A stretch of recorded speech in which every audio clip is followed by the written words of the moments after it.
She looks metallic. Metallic, metallic, metallic. So I can't quite recall overnight sensation.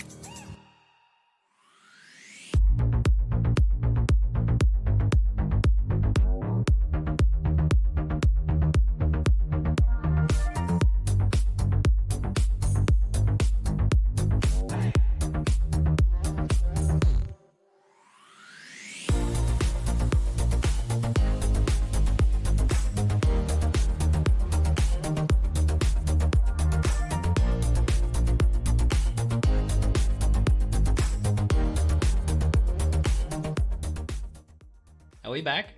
Is that it? Welcome to The Chop, the show where we discuss the edit, behind the scenes, and production manipulations of RuPaul's Drag Race. Back another year to dissect the season, have a couple of good chuckles, and celebrate all of our new queens with the respect they all deserve, and maybe even learning something new along the way. So, what do we do here? We're going to follow each and every episode and talk about the queen's storylines, the critiques, show some charts, including the crown jewel of our channel, the Confessional chart. However, there will be no spoilers here, only a lot of very informed speculations. Oh girl, if you're not watching The Chop, you must be Team Butterface. Or confused us with, that other show. And if you're watching this as an episode, remember, The Chop is a live show that airs every Sunday here on YouTube. So feel free to drop by if you would like to meet our community, ask some questions, and generally discuss anything in a way that's more interactive than just the comment section of a video. You can also meet our community on Discord, and for that there is a link in the description. And with that said, let's start this review. In this episode we have the villain edit of Alyssa Hunter, the sorrow of Willow Pill, a panel of judges on masculine because why not, and the confessional chart and speculations. As you know, Season 14 was filmed in 2021, along with Down Under, UK Season 3, UK vs. the World, All-Star 7, Drag Race Italy, Queen of the Universe, oh my god, and who knows how much more. This is the first time World of Wonder undertook so many different seasons at once, and the general feeling is that they tried to bite off a little bit more than they could chew, because except from Canada Season 2, well, most of these seasons looked incredibly rushed and underdeveloped. What do I expect from this season? Well, honestly, nothing different. Shock value, simplistic storylines, flattened characters, and a lot of production manipulations. Double Shantae for sure. That's been a staple of Drag Race, like there's one in every season. Double sachets, I wouldn't be so sure. UK Season 3 just had one. Disqualification? Well, that would be gaggy. Queens coming back? Absolutely. I don't believe for a moment that anyone is really going home during the premieres. But I will explain you in detail why during the speculation section of the video. Now, the story of Alyssa Hunter's villain edit is a story that's almost exclusively told in the subtext. Background music, reaction shots, confessionals, all work in unison to communicate with the viewer on a subconscious and emotional level. The editors can effectively exaggerate situations by picking and choosing what to show, what not to show, and in which context. And as you know, if you have the power to manipulate the context, you have the power to manipulate the meaning. So, without even really realizing what's happening, the edit is already priming you from the very moment Alyssa walks in the workroom, and it's priming you for a very good reason. When something is going to happen in the future, being primed in this way will cause you to go in emotional overload, maximizing social media overreaction and exposure for the show, and as you know, exposure means money. So, my impression is that she's going to be portrayed as a kind of Regina George stereotypical character. Cocky, beautiful on the outside, mean and nasty on the inside. And except for the edit, to me she doesn't look particularly relatable to begin with. But the focus here is how the edit is exaggerating all of that, while misconstruing everything else. During the entrances, for example, I don't know if you noticed, but every queen is shown talking about herself through confessionals. Who is the person behind the queen, what kind of drag they do, which kind of performances they can pull off, but not Alyssa. With her, all you get is that she's from Puerto Rico, she won pageants, and she can do everything. Which already makes her look a little bit cocky, and just so you know, during filming of the confessionals, the queens talk a lot about themselves, but what we got in the final edit was just those few words. And it's all downhill from here. Bosco's entrance is a shot of Alyssa rolling her head and the confessional saying that she looks like a hangry Minnie Mouse. Did she mean hungry perhaps? Was it a joke? We don't know. The confessional was cut midway. Cornbread entrance. Here's a shot conveying that she is dismissing her too. Orion, no worries, here's Alyssa looking confused. And we reach the apex with Willow. I'm going to show you a clip, and I want you to notice how the upbeat music conveniently stops when Alyssa is commenting Paris Hilton is here. Where am I? Paris Hilton is here. My name is Willow Pill, and I'm an adorably twisted little doll. In another shot, she is cut mid-sentence when saying that Willow is in the wrong show. But what did she mean by that? That she looks like Paris Hilton and she should be on that show? Well, we don't know. She's cut mid-sentence again, this time by a reaction shot and her own confessional commenting on Willow's look in a dismissive way. And jewelry and hot dogs. I think she went in the wrong show. Willow's look. Now, do you start to see what I mean when I say that they exaggerate everything in a negative way? And this is not the end of it. For example, pay attention on the shady background music that plays while Alyssa asks Willow about her signature look, and how Bosco is side-eyeing Alyssa as if she caught her being shady. Are you playing to Snatch Game right now, like Paris Hilton, Legally Blonde? This is completely me. Oh, that's complete. Oh, okay. This is your signature style. Yeah, absolutely. Oh, okay. Tell us about you, Willow. I done talked to these hoes too much. You should be the most comfortable. You came in here in them fluffy shoes. Yeah. Oh, the sunglasses. And with Cornbread lightheartedly joking about Willow being nervous and overwhelmed, the foundation of a villain-victim dynamic are already established. It's 10 minutes in, and this is what we get.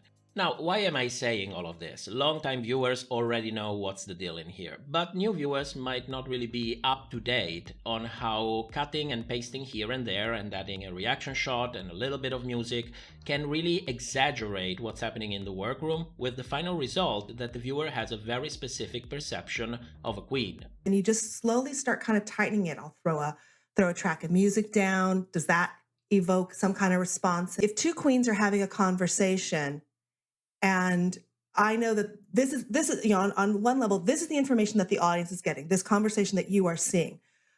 But on a second level, I now need to think who in the workroom should be hearing this or needs to be hearing this. So you're always looking for those levels of subtext. It's like a magic trick. Now, on a side note, Cornbread is going to be front and center the entire time. She is the narrator and comic relief of the episode, and she's going to be pivotal in providing context to the villain-victim dynamic between Alyssa and Willow. And during this episode, this narrative is going to be reinforced twice more. Once happens after the mini-challenge, when the queens get out of drag and starts to see the people behind the persona, the drag persona. And everybody is chit-chatting how everyone else is looking, oh, these queens look hot, this other queen looks hot. And Alyssa has a confessional saying, oh yes, I am the hottest one, which kind of makes her look cocky again. But the worst part happens immediately after that, because while everyone is kind of lightheartedly joking about Willow's age, she looks much younger than she actually is. And we see queens cracking jokes in the workroom, we see queens through confessionals, and they have plenty of time on screen to show that there is no actual malice behind that. But not Alyssa. No. She is shown for just 3 seconds, laughing and saying, oh, you look like 5 years old, coupled with a screenshot of Carrie side-eyeing her, once again implying that she was caught in the act while being shady. The second time is even harsher, and it happens after Willow opens up with Rue. We have a reaction shot of Alyssa bitch-facing as if she is nicking up on their conversation, and the voiceover saying that she is worried about her performance. Now, we don't know what she actually means by that. You don't actually have any time to think about what she means by that, because you're immediately intercepted by a confessional calling her Willow Pillow. And with a reaction shot of Willow looking pissed immediately after, the narrative is complete and the seed of distrust has been effectively planted. Funny. Okay, I'll be the judge of that. All right, I'll see you out there. Willow Pillow seems like I don't know what she's doing. For her talent, I feel worried about her. Willow Pill. It's not Pillow? It's not important if you didn't consciously notice all of this. A part of your brain has noticed very well. And when shit goes down, you are granted to go into emotional overload. It's 25 minutes in, and you already have an established dynamic that we already saw happening back in season 12. So remember everything I said back then, and reapply it here, because we don't want to go through this again. Moving on, during the beginning of the episode we also get a nice taste of Mmhmaru going into regression syndrome and baby talking to Willow. Yes, you know, this is going to be a recurrent theme throughout the whole episode. And after that, it's already time for Rue's walk in the workroom. Come here, baby Willow. Mama Rue wants you to tell the nice cameraman about your trauma. We need some exposition and emotional porn. Yeah, that really felt like that to me because without much of a thought, she tells her, tell me about your darkness. What's your chronic illness? And I'm like, what the fuck? You know, like any other casual conversation that you might have when meeting a new person, you know, or at a cocktail party with guests. Yeah, please, tell me what you're dying for. I'm really interested.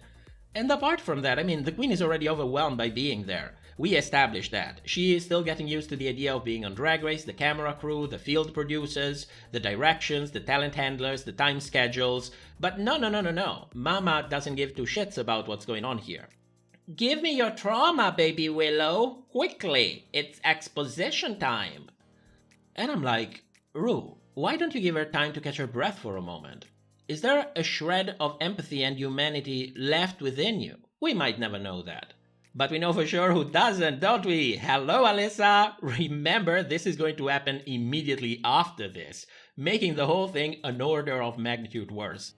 On a lighter note, despite the fact that Willow was kind of overwhelmed by the whole experience, she seemed to be eager to talk about her issues and raise awareness, which leads me to believe, at least I want to believe, that at some point they took her on the side, maybe backstage, and they asked her if it was okay to introduce the topic. So I'm not terribly mad about that. It was still a shit look for RuPaul and for the show, but that's not what made me terribly mad. It was the fucking baby talk. I mean, first, she doesn't like it, and second and most important, you don't baby talk people living with disabilities. You just don't. I want you to imagine for a moment that tomorrow you wake up in a body affected by an incurable illness. You're still 100% you, like everything, it's still you. You feel like you think like you act like you. But somehow, everybody talks to you as if you have the mental age of a toddler. How would that make you feel? Invisible? Yeah, maybe yes, because it feels like they're not seeing you, they're only seeing your disability. But don't worry, mama. Keep producing some quality emotional porn. I can do the awareness part of the deal.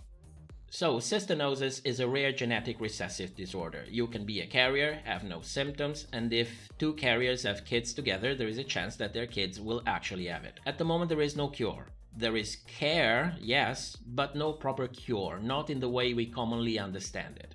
And in all likelihood, there won't be one in our lifetime. What we have is prenatal screening, which even if we ignore the ethical issues with that, it's not really a solution for those who are currently living with the disease. And you have to understand, medical research is incredibly expensive, and this illness is incredibly rare. And states are always forced to invest their medical budget in the most efficient way. You know, the needs of the many outweigh the needs of the few. And you might think maybe private companies can help with that, but they have no real incentive investing into something that will turn little to no profit. So yes, it's a shitty deal. But the good part is that if you want to help, you actually can. So I left a link in the description to different associations that can fund research and care for those affected by this disease. And if you have $1 to spare, that's the place where you can do that. Now imagine if you heard that on national television instead of a channel watched on average by 5,000 people. Anyway, let's move on to something a little bit more lighthearted. Let's move on to the main stage, because Mmhmaru is here and ready to give her best impression of a Froome on stage, while at the same time advertising a song from her new album. What's her new album called, you ask? It's called Mmhmaru. Mmhmaru. Whatever it is. Mama is looking fine, you know, with all of her filters, a nice makeup, a nice dress. She looks good, there is no denying that.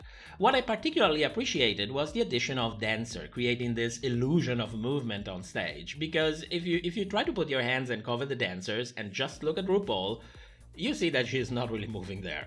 Like, at all. But you know, Mama is over her 60s, so I will give her a pass on this one, for sure. She looked beautiful, and the song is actually pretty good. Not like that other tune. What was it called? She wanna blame it on the edit. Now let's talk about the talent show. I appreciated that we're not being served 2,000 dresses that the judges are not even going to take into account during the critiques. I really appreciated that. And I also appreciated that production allowed the queen to actually use their own music, which is something. Personally, I'll give every queen a pass on their performances because it's really hard to prepare something that defines you in the short amount of time that you have to prepare for Drag Race. Especially if you don't even have a brand yet. You know, usually queens develop that after being on Drag Race. And to me, the talent show is really an all-stars kind of challenge. But from an entertaining point of view, I was not really impressed. I mean, lip sync is the basic talent that any drag queen appearing on this show should have. It's a little redundant to present a lip sync number as your talent. Am I the only one thinking that? I mean, it's like, okay, what's your talent? Conjuring. Oh, no shit, Sherlock. You're a drag queen on Drag Race. Of course you can conjure. I mean, if you don't do something with it, it's not very entertaining for me. And I'm really saying it from the bottom of my heart. I know how hard it is to prepare for this show, but if I'm looking from an entertaining perspective and you lip sync, for me, you are already in the bottom. Maybe low, if you did a little bit of something with it. So let's review these performances. June, tribal dancing. I liked it. It wasn't nothing that blew my mind, but I liked it. However, Fantasia watches tribal dancing and told me that there was really nothing to gag on, but I was entertained. Bosco, nothing special, but I enjoyed this one as well, even though in my mind I kind of kept going back to what happened to Pharamond back in All Stars 4. And it was kind of hard to take in. I was like, is something bad is going to happen in here? What's going on? I kept getting flashback about that. That's maybe one of the reasons why I couldn't really fully enjoy the performance. Alyssa is lip syncing, and I'm sorry, no. Carrie, lip syncing and skipping. I appreciated the skipping, but this is one of the only things I agree with the Cryptiques. I would have liked her to go further with it, to make it stupid and make it the whole thing, because the lip sync part for me is a no again, so it's a little bit of a mixed bag. Orion, it was bad. I don't know if it was edited like that because they filmed the performances twice, or if it really was that bad, but I'm really left with no other choice than to judge by what I see, and what I see is definitely not phenomenal fill. Cornbread, lip syncing to an original song. I appreciated the added effort, I really appreciated that, but it's also a lip sync, and if we are going to use that kind of criteria to judge everyone, I cannot really make an exception for her. We judge everyone equally. So for me, it's almost a no, it's a midway, like with Carrie. And finally we get Willow. Introduced by Rue baby talking her again, because you know that of course she would. Now, I didn't really understand how anyone would get comedy out of that. If they were laughing because they didn't understand it, or they lost the message behind it. I mean, granted, she said that she wanted to turn tragedy into comedy, but to me, the comedy looked extremely crude and underdeveloped. So my personal belief is that along the way, she relied on comedy a little bit more as an excuse to get her message across than a counterpoint to actually reach a comedic effect. A cover-up, if you will, I will tell you my story, but I also want to feel safe while doing it, and if anybody asks, this is just a comedy number. So let's analyze this. The song to me is not by choice, it's Only Time by Enya, which is a song that is widely used in memes and fail compilations. It was also used in the US during the coverage of the 9/11 attacks, so there is already a double quality to the song itself. Now, I personally relate to this song. I relate to the message behind it. You cannot really know what's in the future, but you cannot allow that uncertainty to freeze you in the present and bring you to a point where you're not even living your life anymore. You need to learn to let go, live in the present, and don't let time drag you along, because once the future comes, yes, sure, the uncertainty is gone, but you can never go back anymore. The time you lost is lost. So learn to embrace the uncertainty as part of your life, and live in the present, because your life is happening in this very moment. So, the song already tells a whole story by itself, and when you pair that with the actual performance, I think it becomes pretty clear why someone would try to shield themselves behind the plausible deniability of comedy. Because look at the performance. The performance asks a simple question: what if you give up instead? And drown your sorrows in drugs, drown your sorrows in food, until the drugs you take become your literal sorrows, and now you are the one drowning in them. In the comfort and silence of an empty bathroom, in an empty house, when no one will be looking for you. So I came out from this performance a little bit speechless, and I couldn't really understand how everyone got comedy out of it. Because I think there is a clever and profound message hiding just beneath the surface. This was a performance with a capital P.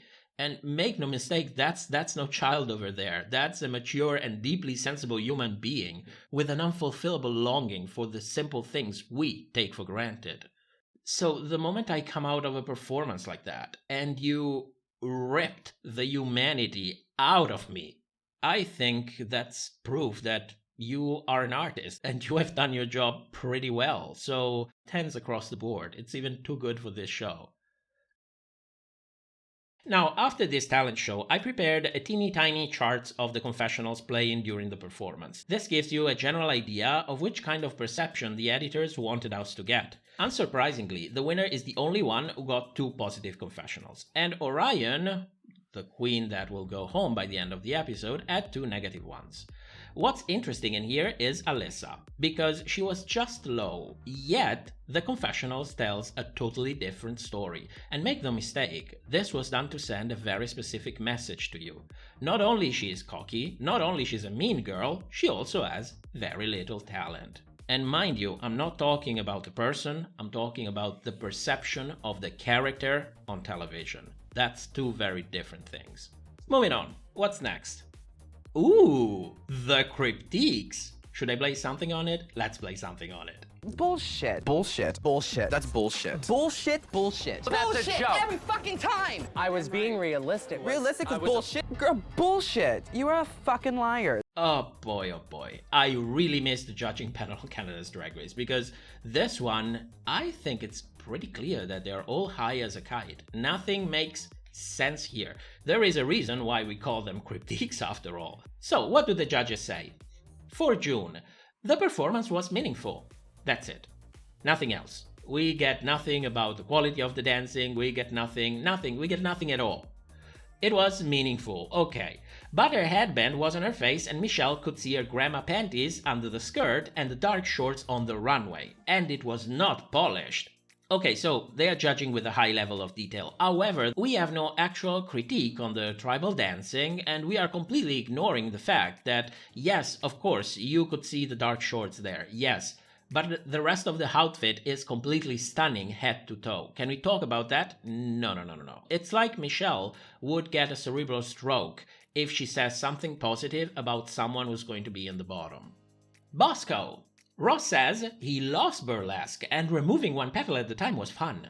And I was like, what did you expect, Ross? That she tore apart everything and get naked right away? Do you even know what burlesque is? Apparently not. Personally, I think she could have done better. Burlesque is meant to be very fluid, very sensual, and she looked a little bit stiff to me. I don't know if she was anxious on stage or the producers just chose a bad take, but based on what I saw, it could have been better. Then Ross continues, she got fashion and beauty, she has a spark, she has the details on point, she's funny and she's fashionable.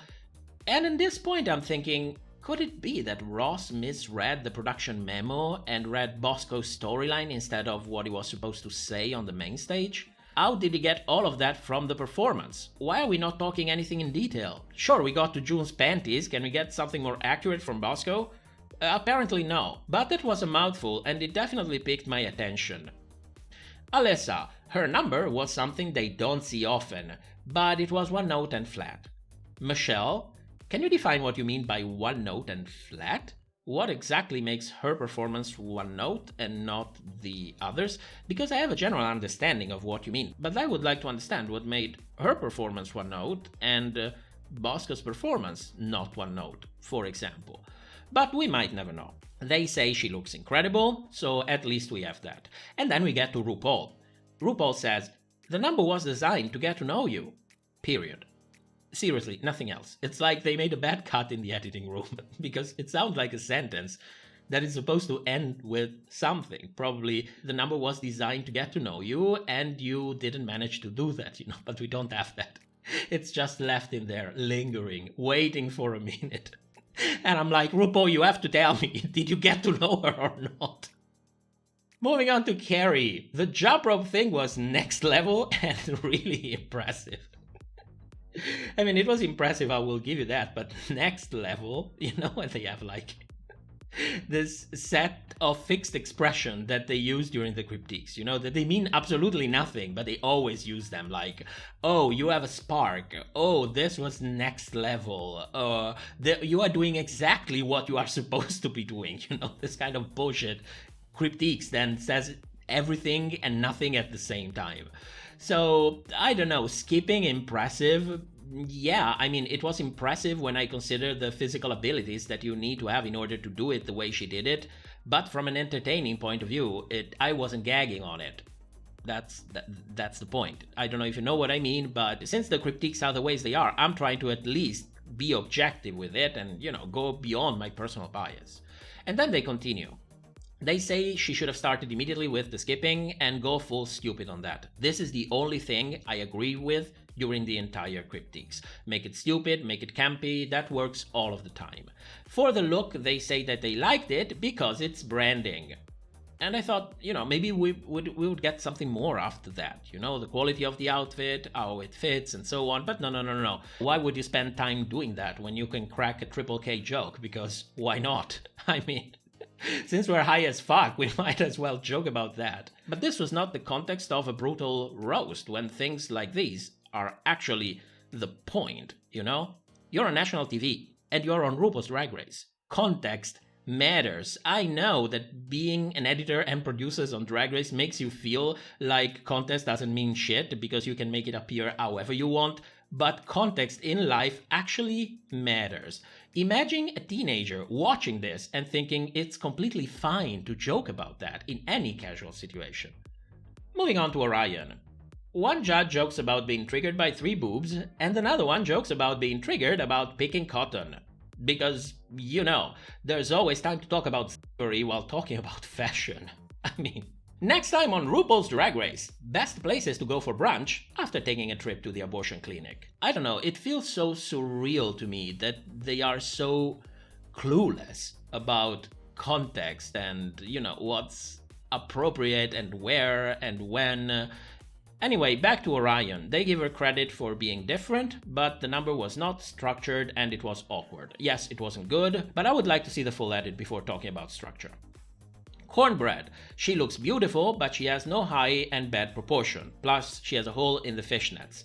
I didn't like the padding, and I thought a wig would have really helped her in getting better proportion overall.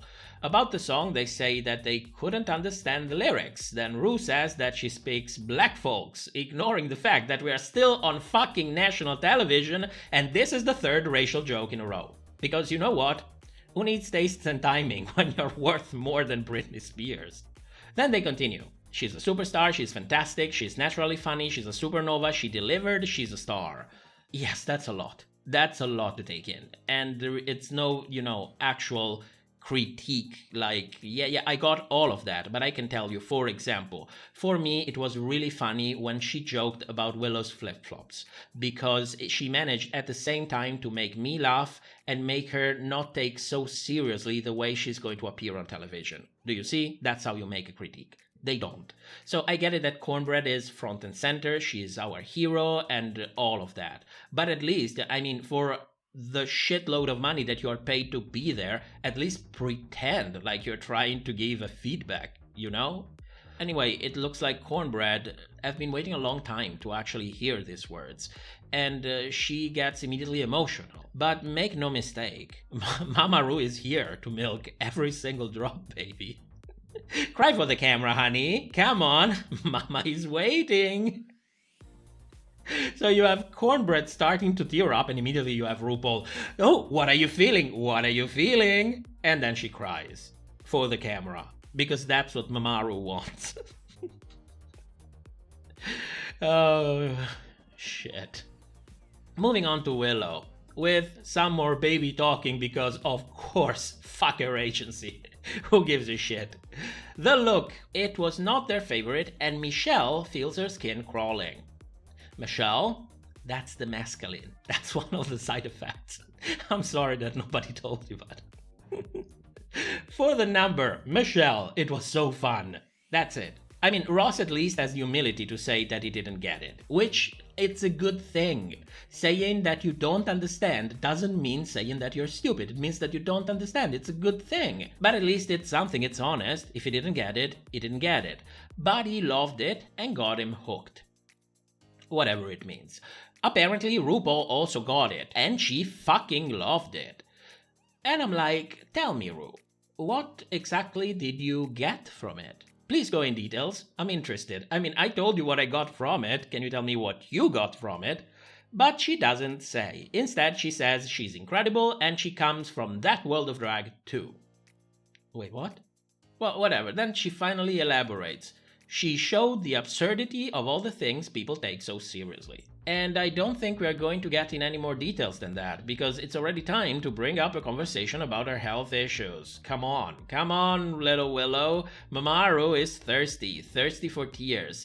And of course she breaks in tears, like she breaks in tears. She is not crying for the camera, she's crying. And then Mmhmaru ties it all together, saying that laughter is the answer. Probably while thinking about how much fucking money she made in 2021 while filming 46 seasons of RuPaul's Drag Race. I mean, whoever said that emotional exploitation doesn't pay the bills? Hello? For the lip sync, I will only say this one thing. You don't play the robot while lip syncing for your life. Learn your commandments. You cannot do that. Period. There are only a few exceptions and you are not in those exceptions. So next up, the confessional chart and speculations. Which reminds me, if you don't want any possible spoilers, this is the moment where you should definitely leave the review. I thank you so much for watching, have a great day, and I will see you next week. For everyone else, let's dig in.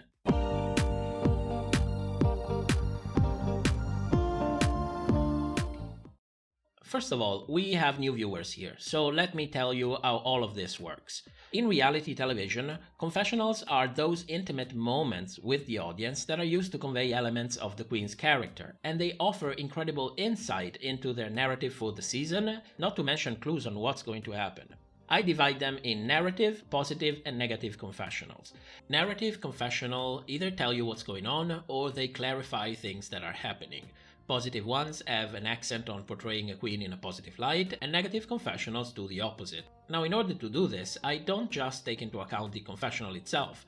I consider also what's going on with the edit, the background music, the reaction shots, the established narratives, and so on. It's not a perfect system, but this is how I do it. Now remember, since first impression is what counts, I actually made this chart. These are the confessionals playing during the queen entrances. Back in All-Star 6, I created a similar chart, and later on I realized that the result correctly predicted the winner of the season. So, out of curiosity, I made one for this episode as well. I don't know if this will be the same for this season, but it's going to be fun to find out. So, what do we have here? During the entrances, Cornbread, Carrie and Alyssa have double the amount of time than everyone else, which means they want us to notice them. Cornbread and Carrie in a positive way, but Alyssa in a negative way. And since you know first impression is what counts, I would feel already pretty confident in saying that Cornbread and Carrie have a very high chance to make it pretty far, especially since the edit during the episode was so good. Moving on to the chart for the whole episode. Cornbread, Carrie, Alyssa and June have almost double the amount of time than everyone else. Cornbread is also the winner of the episode, and she carried on the entire thing from the beginning to the end. So, based on all of that, for me, she is my first prediction for the top 4. I think Carrie has a fair shot as well. Her first impression was really good too, but it's not as clear as with Cornbread. Alyssa sticks out for all the wrong reasons. She has a ton of negative confessionals, and her edit was incredibly shady. She is my best candidate for a villain edit, with Willow as a victim. And since we've seen this dynamic of villain and victim happen already many times in the show, I think that their narrative are going to be intertwined, much like it happened in every other season, and I expect them to move along together. Either they both reach the top together, or they will go out one after the other, since their storylines are so codependent. If I have to tell you right out of the bat, Alyssa's edit is very different from that of a queen who is going to reach the top. But I think we have to wait until at least episode 3 to get a very clear picture of what's going on. June is the oddball, and I have not much of a clue of what they are doing with her. Bosco didn't have much confessional time, but she had very curious critiques that at nothing to do with the actual performance and were praising her, like out of the blue, with no real meaning behind it, which makes me very suspicious. And we've seen before queens with very little confessional times in the beginning, then coming out of nowhere and go all the way to the top. So I'm curious to see what's going to happen next. And lastly, Orion. If you've been on this channel for a long time, let me ask you a question. Does that confessional bar looks like a confessional bar of a queen going home? What happens before they go home?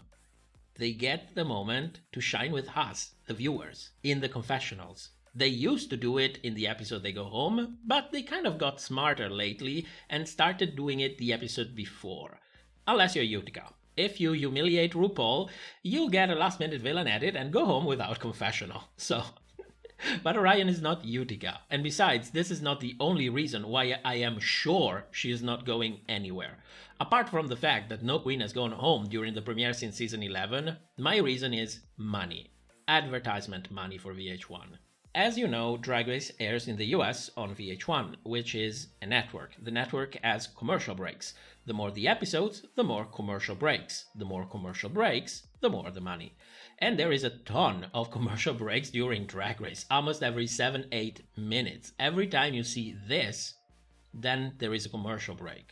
And that translates into millions of dollars of revenue for every episode that airs on TV. You have no idea how crazy expensive 15 seconds of VH1 during RuPaul's Drag Race can actually get. And looking back, season 13 has 17 episodes, if we include the Corona special. Do you really think they are sending on queens during the premiere so that they could have a season with 10-11 episodes and lose millions in advertisement? I think no. I'm pretty sure no, because money always speaks louder than words. So she's coming back, alright. We can speculate how, but she is coming back. Maybe she will just come back if production feels super lazy, like they did with Elliot last year. Or maybe they will make something special about it. We will have to see. And that's all for this episode. A special thanks goes to our patrons for supporting the channel, and remember that The Chop is an in-depth review that mostly relies on our ability to work over time. So if you can, please consider supporting us on Patreon. I'll see you back on Sunday for the live stream. Thank you so much for watching, and have a great week.